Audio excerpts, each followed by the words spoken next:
my grandfather, my wonderful grandfather, Charlie Can, ended up getting me a very beautiful professional ventriloquist figure when he realized I was serious about all this.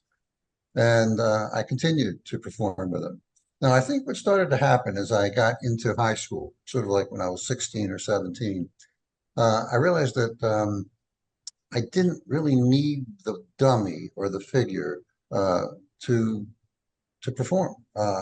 And even though the puppets were great when it came to girls, because a girl would come up and the puppet would say, "Hey, you want a kiss?" And that was fun.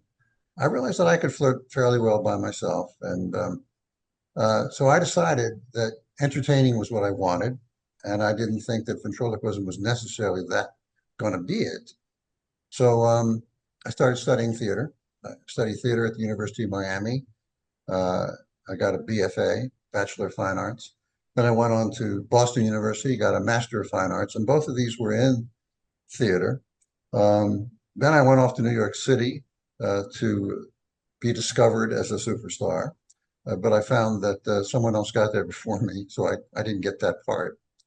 Uh, and even though New York was okay, and I learned a lot from it, and actually had some pretty good chances, um, I started to feel like maybe show business wasn't a good lifestyle for someone who was used to security as a child. So at that point, I kind of changed gears. After a couple of years in New York, going through some cold winters and getting some jobs, but I worked some. It didn't work a lot. I decided to change, and um, I'd always been interested in law enforcement. I think it's very theatrical, being a theater person. I mean, cop wears a costume, right? A cop has to play many roles if he's a good cop uh, to handle whatever situation comes up.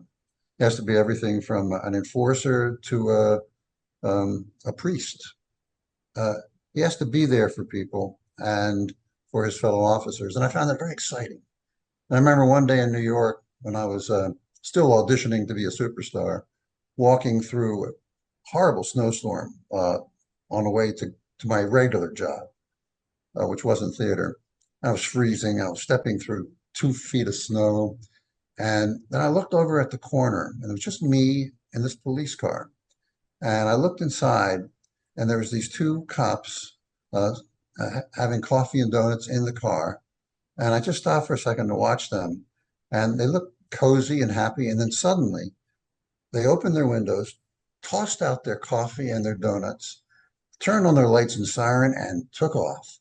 And I said, wow, wow, they know something I don't know, and I want to know what that is. So I think that's the moment I decided to be a cop.